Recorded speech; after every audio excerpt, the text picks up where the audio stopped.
Micro teaching में आपने विभिन्न प्रकार के स्किल को पढ़ा।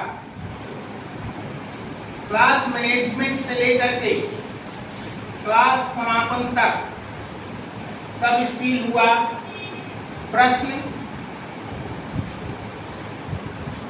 पूछना, उद्दीपन परिवर्तन करना, बच्चों की एक्टिविटी जगाना, ये सब स्किल हैं जो कि एक टीचर में होना आवश्यक है।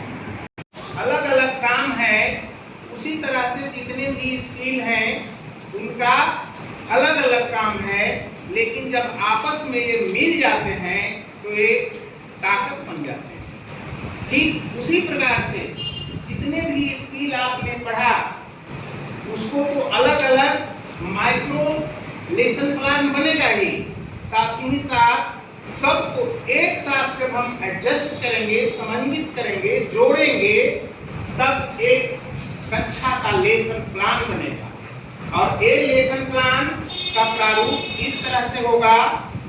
देखिए, ध्यान दीजिए कि सबसे पहले जिस विद्यालय में आप हैं उसका नाम लिखेंगे ऊपर, और दूसरा नेम ऑफ टीचर यानी अपना नाम लिखेंगे, क्लास लिखेंगे, किस डेट को पढ़ा रहे हैं वो लिखेंगे, सब्जेक्ट, सब सब्जेक्ट, उप विषय यानी विज्ञान पढ़ा रहे हैं सब्जेक्ट, तो उप विषय में भौतिकी है या जो भी है वो लिखेंगे।